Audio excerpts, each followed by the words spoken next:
Welcome to my YouTube channel innovate Adhyayan. Uttarakhand आगामी भर्ती परीक्षा हेतु अति महत्वपूर्ण प्रस्तुति में आपका स्वागत है। और आज हमारे आप वीडियो देखिए, इसमें हम उत्तराखंड के प्रश्न लेके आए हैं। इसमें कुछ हिंदी के प्रश्न हैं और कुछ करंट जी के हैं। वीडियो अच्छे लगे तो वीडियो को सब्सक्राइब जरूर करें और लाइक जरूर करें और शेयर करें।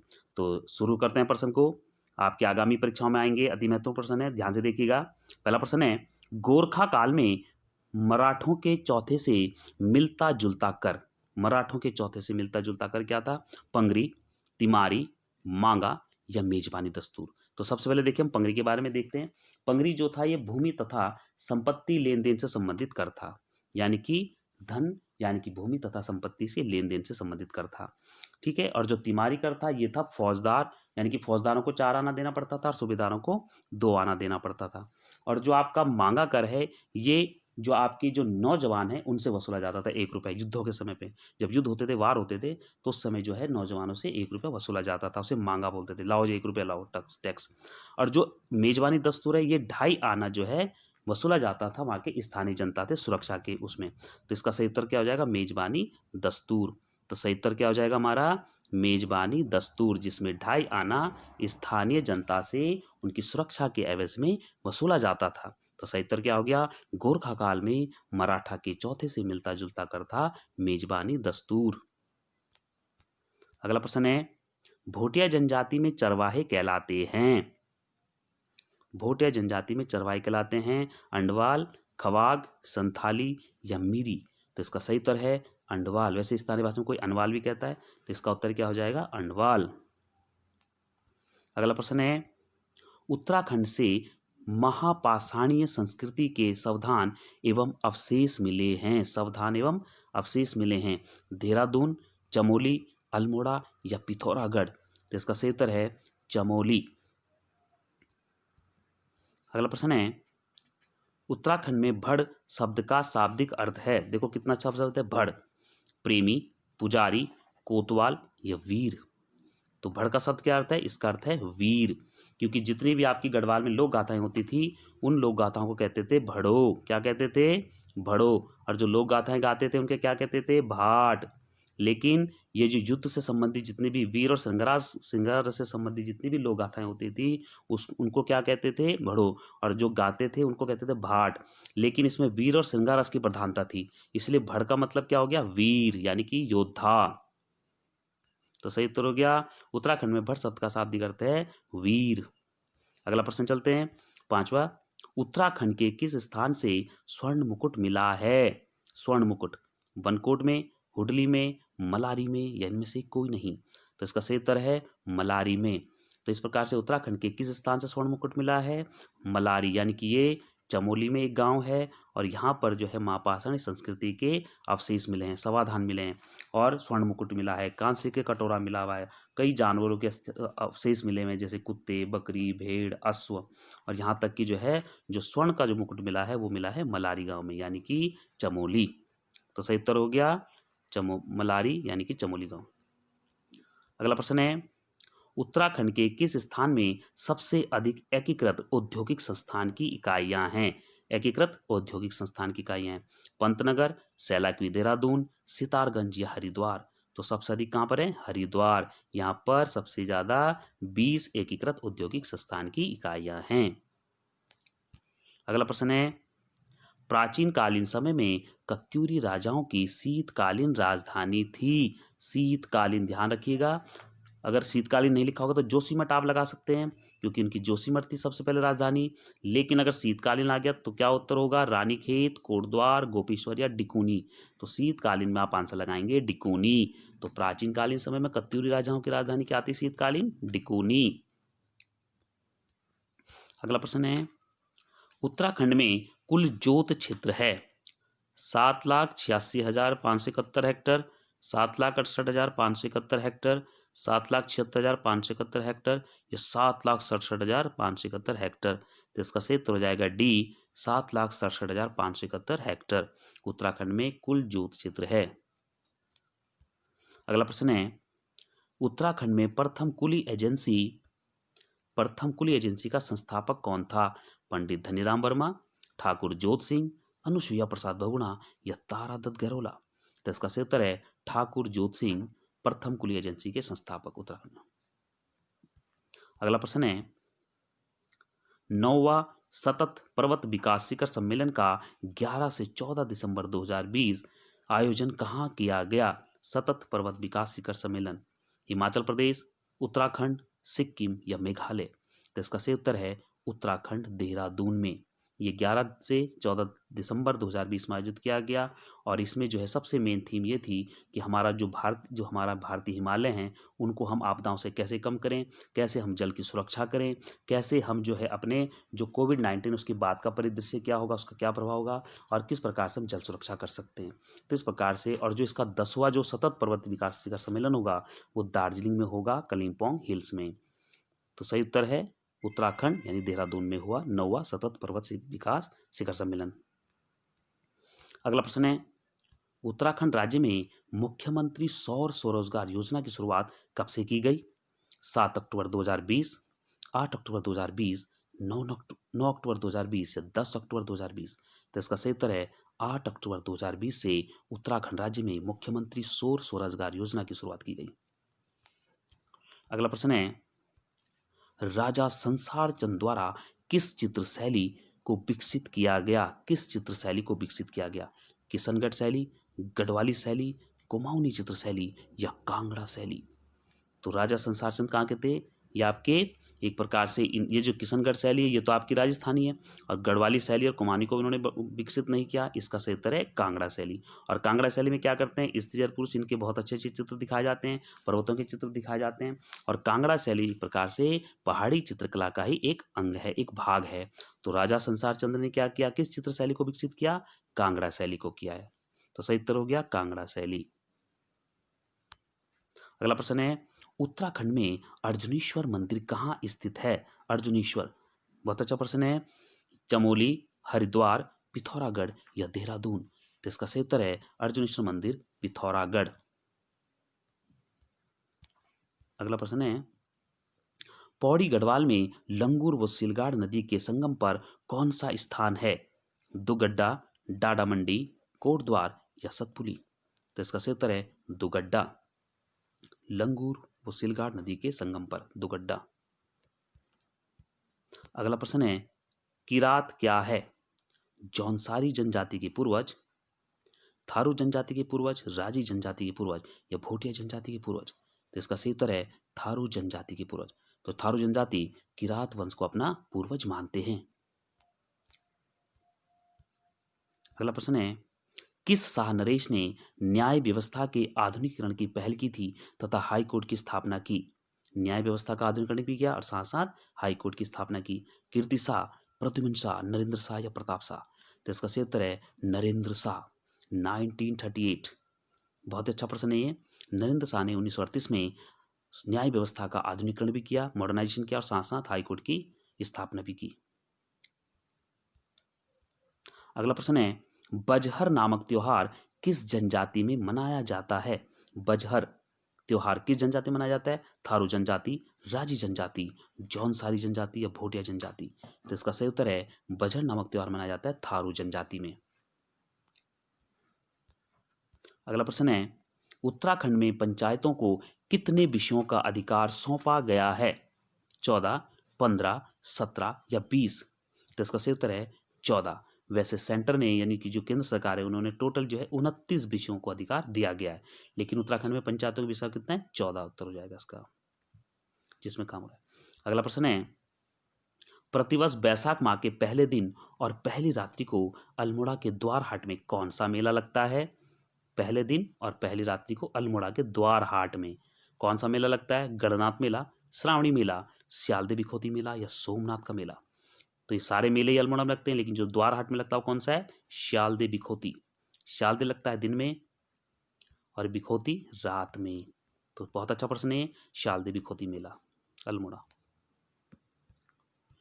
अगला प्रश्न है जौनसारी जनजाति में रमतुला वाद्ययंत्र के साथ किए जाने वाला नृत्य कौन सा है?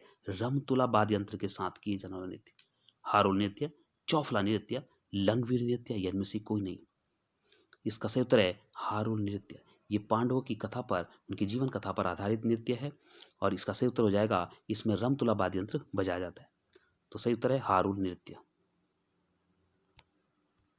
अगला प्रश्न है, अक्षांश दर्पण नाम की किताब लिखने वाले पहले भारतीय और उत्तराखंडी कौन थे? पहले भारतीय और उत्तराखंडी कौन थे जिन्होंने लिखी अक्षांश दर्पण नाम की किताब? पंडित नैन सिंह रावत, लीलाधर जगुड़ी, सुमित्रानंद पंत या शिव प्रसाद डबराल? तो इसका सही उत्तर है पंडित नैन सिंह रावत। अक्षांश दर्पण नामक की किताब लिखी इन्होंने। ये पहला भारतीय भी थे और उत्तराखंडी भी थे।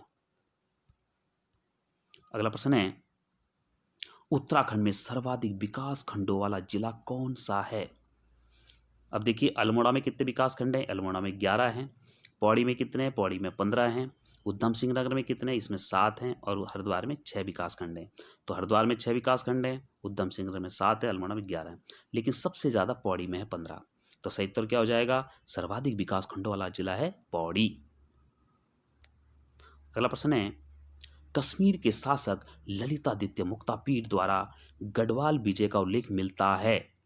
यानी कि जो गढ़वाल विजय करी थी ललितादित्य मुक्तापीड ने, तो किस में उल्लेख मिलता है? इंडिका, स्कंद पुराण, राजतरंगिणी या इनमें से कोई नहीं? तो इसका सही उत्तर है राजतरंगिणी। और किसने लिखी राजतरंगिणी? कल्हड़ ने।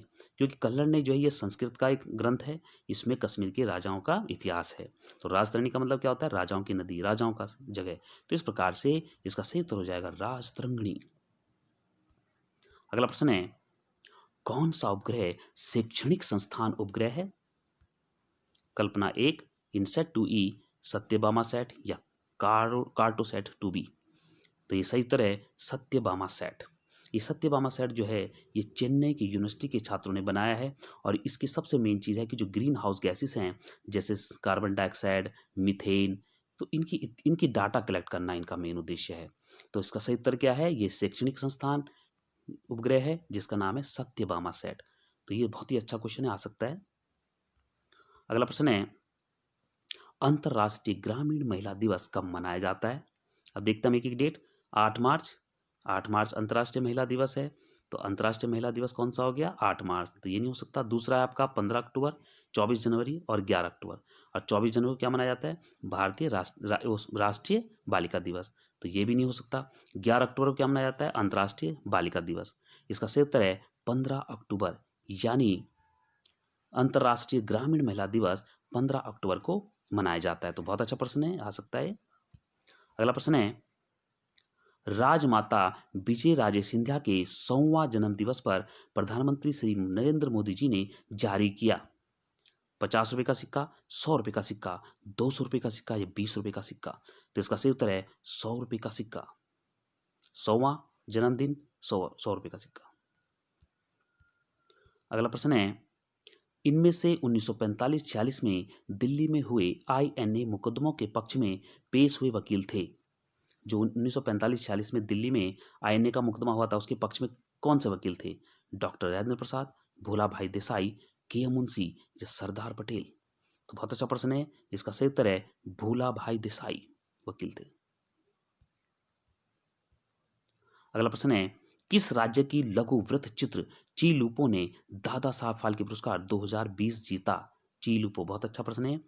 अरुणाचल प्रदेश, हिमाचल प्रदेश, मणिपुर या असम? तो इसका सही उत्तर है अरुणाचल प्रदेश। चीलूपो एक प्रकार से शहद बनाने, जैसे मधुमक्खी से हम शहद वगैरह बनाते हैं, तो उसके ऊपर दिखाया गया कि किस प्रकार से संघर्ष करते हैं, किस प्रकार से हम शहद बनाते हैं, कैसे उसके काम करते हैं। तो इसमें बहुत अच्छी लघु चित्र बताया गया है, वृत्त। अगला प्रश्न है, हाल ही में संयुक्त राज्य अमेरिका में ऑपरेशन MAGA मागा, जिसे शॉर्ट कहते हैं मागा, यानी कि MAGA मागा, किससे संबंधित है? बहुत अच्छा प्रश्न है।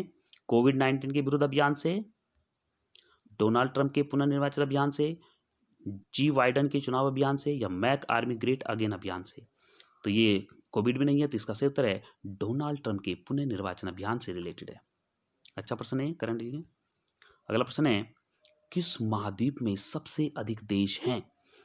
किस महाद्वीप में सबसे अधिक देश है? अब महाद्वीप क्या होता है? जैसे मान लीजिए समुद्र तल है, समुद्र तल से ऊपर जो है पृथ्वी का जितना भी विशाल खंड होते हैं वो सब क्या कहलाते हैं? महाद्वीप कहलाते हैं। अब 7 महाद्वीप है हमारे उसमें, ठीक है। यूरोप है, अफ्रीका है, एशिया है, उत्तरी अमेरिका है, दक्षिण अमेरिका है, अंटार्कटिका है, ऑस्ट्रेलिया है। तो इसमें यूरोप में बताया गया कितने देश हैं। अब देखिए, हम सबसे पहले देख लेते हैं सबसे ज़्यादा कहाँ कहाँ देश हैं। तो इसका यूरोप में कितने हैं, एशिया में कितने, उत्तरी अमेरिका में तो 23 देश हैं, ठीक है। और जो आपका एशिया है इसमें 48 कंट्रीज़ हैं और यूरोप में 44 हैं। लेकिन जो अफ्रीका इसका आंसर होगा, सबसे ज़्यादा 54 कंट्री अफ्रीका में है। तो सही उत्तर क्या हो जाएगा, किस महाद्वीप में सबसे अधिक देश हैं, अफ्रीका 54। और इसका जो सबसे बड़ा देश कौन सा है, अल्जेरिया। बहुत ये भी आ सकता है कि सबसे बड़ा देश क्या है, अल्जेरिया, अफ्रीका में। तो किस महाद्वीप में सबसे अधिक देश हैं, अफ्रीका में 54, 54। अगला प्रश्न है, निम्नलिखित राज्यों में से कौन सा राज्य भारत में सर्वाधिक सौर ऊर्जा का उत्पादक राज्य है, तेलंगाना, कर्नाटक, आंध्र प्रदेश या राजस्थान। ये अच्छा प्रश्न है करण जी का, इसका उत्तर है कर्नाटक। अगला प्रश्न है, पहला साइबर लॉ जो भारत में ई कॉमर्स के लिए कानूनी ढांचा प्रदान करता है। तो देखो कितना अच्छा प्रश्न है, पहला साइबर लॉ जो भारत में ई कॉमर्स के लिए कानूनी ढांचा प्रदान करता है। तो पहला साइबर लॉ भी है और भारत में है और ई कॉमर्स के लिए कानूनी ढांचा। तो इसका क्या होगा, देखो ऑप्शन, सूचना प्रौद्योगिकी अधिनियम 1996, सूचना प्रौद्योगिकी अधिनियम 2000, सूचना प्रौद्योगिकी अधिनियम 1998 या सूचना प्रौद्योगिकी अधिनियम 1990। तो इसका सही उत्तर है सूचना प्रौद्योगिकी अधिनियम 2000, सही उत्तर है। अगला प्रश्न है, कौन 21 वर्ष की उम्र में देश की सबसे युवा मेयर बनी। ठीक है, सबसे कम उम्र कौन बनी, आर्य राजेंद्रन, वी के प्रशांत, एन वेणुगोपाल या टी पद्मा।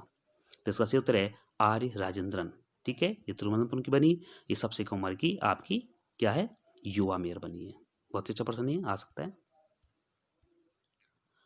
अगला प्रश्न, भारत की प्रथम महिला मुख्य निर्वाचन आयुक्त कौन थी। भारत की प्रथम महिला मुख्य निर्वाचन आयुक्त, आर एम निकम, एस के वेदी, वी एस रमा देवी या जी डी दास। तो इसका सही उत्तर है भारत की प्रथम महिला मुख्य निर्वाचन आयुक्त थी वी एस रमा देवी।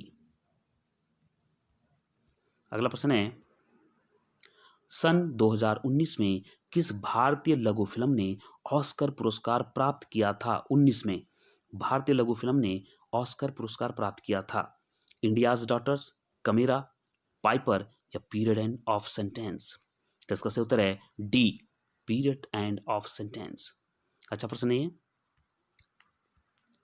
अगला प्रश्न है, हाल ही में चर्चित A68A क्या है। A68A क्या है, सुपरसोनिक विमान, आइसबर्ग, परमाणु पनडुब्बी का नाम है या एयरक्राफ्ट का नाम है। तो A68 क्या है, यह है आइसबर्ग। तो अंटार्कटिका जो हमारा महाद्वीप है उसमें से एक चट्टान थी लार्सन सी, उस लार्सन सी से चट्टान अलग टूटकर ये आइसबर्ग है, हिमखंड ये अलग हो गया है और ये 5800 वर्ग किलोमीटर बड़ा हिमखंड है और ये समुद्री जीवों को जो है नुकसान पहुंचा सकता है। तो वैज्ञानिक इसलिए चिंता कर रहे हैं। तो इस प्रकार से ये आइसबर्ग है A68A। अगला प्रश्न है, जिस वस्तु को पाने की इच्छा की जाए का सही शब्द क्या है। जिस वस्तु को पाने की इच्छा की जाए, अब कुछ हिंदी के प्रश्न है। जिस वस्तु को पाने की इच्छा की जाए, अनायास, अनोखा, अभिष्ट या अलौकिक। अनायास तो होता है अचानक कोई चीज हो जाती है, अनोखा जो यूनिक हो, लेकिन इसका सही उत्तर है अभिष्ट। सही उत्तर है अभिष्ट। जिस वस्तु को हम पाने की इच्छा की जाए उसके लिए होता है अभिष्ट। अगला प्रश्न है, इनमें से कौन सा शब्द संज्ञा है।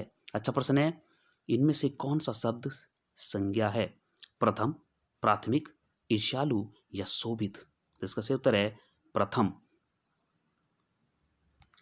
अगला प्रश्न है, किस शब्द में नी प्रत्यय प्रयुक्त हुआ है। प्रत्यय क्या होता है, जो हम किसी भी शब्द के आखिरी में उसमें जुड़ते हैं। तो देखिए इसमें देखिए मोरनी, चीनी, नानी या जवानी। अब देखो चीनी में क्या आ रहा है, चीनी में बड़ा ई आ रहा है, नानी में क्या आ रहा है, नानी में ई आ रहा है, जवानी में बड़ा ई आ रहा है। लेकिन मोरनी में मोर अलग कर दिया जाए तो नी आ रहा है, तो हमें क्या लेना है, नी लेना है, ई तो नहीं लेना है। तो हमारा सही उत्तर क्या हो जाएगा, मोरनी। तो सही उत्तर हो गया मोरनी में नी प्रत्यय आया है, बाकी सब में ई आया है लेकिन हमें तो नी चाहिए, तो नी आ गया आपका मोरनी में, बाकी सब में ई आ रहा है। तो सही उत्तर हो गया मोरनी।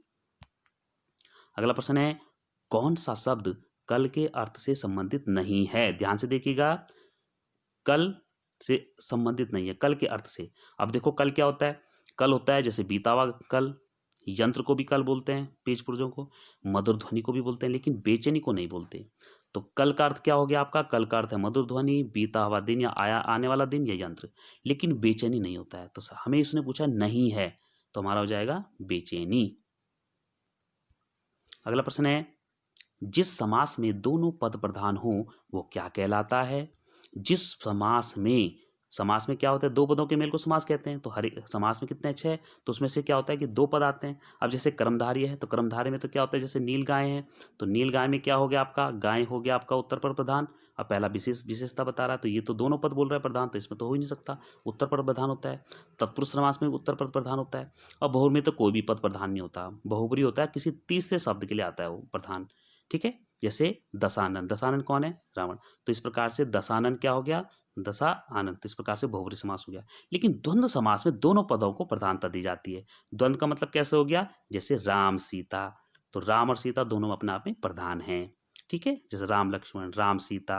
तो इस प्रकार से द्वंद्व समास में दोनों पद प्रधान होते हैं, पहला पद भी और उत्तर पद भी। अगला प्रश्न है, लोकोक्ति का चयन कीजिए। अब देखिए लोकोक्ति क्या है, लोकोक्ति का मतलब होता है कहावत, यानी कि जो जनता में प्रचलित हो जाती है, जो कहा जाता है। तो लोकोक्ति क्या हुआ, मुहावरे अलग होते हैं। अब देखो, अंधे की लाठी एकमात्र सहारा, ये तो मुहावरा है। बगुला भगत यानी धूर्त व्यक्ति, ठीक है, बाहर से अच्छा है और अंदर से तो धूर्त है, बाहर से भला दिख रहा है, तो बगुला भगत भी मुहावरा है। 9-2-11 होना यानी चंपत हो जाना, गायब हो, मतलब चले जाना, ठीक है, भाग जाना, ये भी आपका मुहावरा है। लेकिन ढाक के वही तीन पात, तो ढाक के वही तीन पात क्या है, यह है लोकोक्ति, यानी कि जैसा का तैसा रहना, ढाक के वही तीन पात। ठीक है, तो सही उत्तर क्या हो जाएगा लोकोक्ति का, ढाक के वही तीन पात। अगला प्रश्न है, निपात यानी अवधारक निम्न में से किस व्याकरणिक कोटि का प्रमुख भेद है? देखो बहुत अच्छा प्रश्न है, निपात किसका भेद है, इसको अवधारक भी कहते हैं निपात को। देखो निपात क्या होता है, निपात का मतलब होता है कि किसी भी वाक्य में अगर हम कुछ ऐसे शब्द जोड़ दें जो उसमें बल प्रदान करें, जैसे ही, केवल, मात्र, तो ये शब्द क्या होते हैं, निपात होते हैं। तो निपात किसका भेद है, संज्ञा, सर्वनाम, क्रिया या अवयव। तो ये किसका होता है, ये होता है अवयव का भेद। अवयव में क्या कौन कौन सा आते हैं, समुच्चयवादक, क्रिया विश्लेषण, निपात। तो निपात में क्या होता है, जैसे तुमने तो हद ही कर दी, तो हमने इसमें क्या जोड़ा दिया, ही, तो ही शब्द क्या आपने हद ही कर दी। तो इस प्रकार के शब्द बलों को वाक्यों में बल प्रदान करने के लिए, अतिरिक्त भार देने के लिए जोड़े जाते हैं। तो निपात किसका हो गया, अवयव। तो सही उत्तर क्या हो गया हमारा सही उत्तर हो गया अवयव, चौथा उत्तर डी। अगला प्रश्न है, 14 फेरे और अतिथि किसकी रचना है? 14 फेरे और अतिथि किसकी रचना है? पार्थ सारथी डबराल, हिमांशु जोशी, ईलाचंद या गौरापंत शिवानी। तो इसका सही उत्तर है गौरापंत शिवानी, 14 फेरे और अतिथि। क्योंकि जो पार्थ सारथी डबराल है इसकी तो लंगड़ी किरण बहुत ही फेमस है। हिमांशु जोशी कौन है, छाया मत छूना मन, और इलाचंद का जहाज का पंछी। तो गौरापंत शिवानी की है 14 फेरे और अतिथि, बहुत प्रसिद्ध इनकी। अगला प्रश्न है, रोपण का विपरीत शब्द है सोपण, मूलन, लोपण या उन्मूलन। तो सही बात है, रोपण का मतलब क्या होता है, अब देखो गढ़वाल में क्या होता है, रोपण जैसे पौधे लगाना, हमने क्या करना, उनको बिल्कुल जड़ से लगाना, उनको बहुत प्यार से सजाना, रोपण, पौधों को रोपण देना, ठीक है, गढ़वाली में होता है रोपण कर लो जी। लेकिन इसका उल्टा क्या होगा, उनको उन्मूलन करना, जड़ से उखाड़ देना, तो उन्मूलन। क्योंकि सोपण भी नहीं हो सकता, मूलन भी नहीं है, रोपण भी। तो सही उत्तर क्या हो जाएगा, उन्मूलन करना। तो इस प्रकार से रोपण का विपरीत हो जाएगा उन्मूलन। तो ये थे आज के प्रश्न, जिसमें हिंदी के प्रश्न थे उत्तराखंड। तो वीडियो को आखिरी तक देखें और होप है कि आप अच्छा कर सकते हैं अपने कंपटीशन में, और अच्छी तैयारी कीजिए, क्वेश्चनों को मिलाकर पढ़िए, नहीं जरूर देखिए कि इसमें नहीं है कि हाँ है, पॉजिटिव नेगेटिव का ध्यान रखिए, सेंटेंस को, प्रश्न को पूरा पढ़िए और उसको समझने की कोशिश करिए। तो आज के लिए इतना बहुत है, बाकी हम करेंगे नेक्स्ट वीडियो में। धन्यवाद।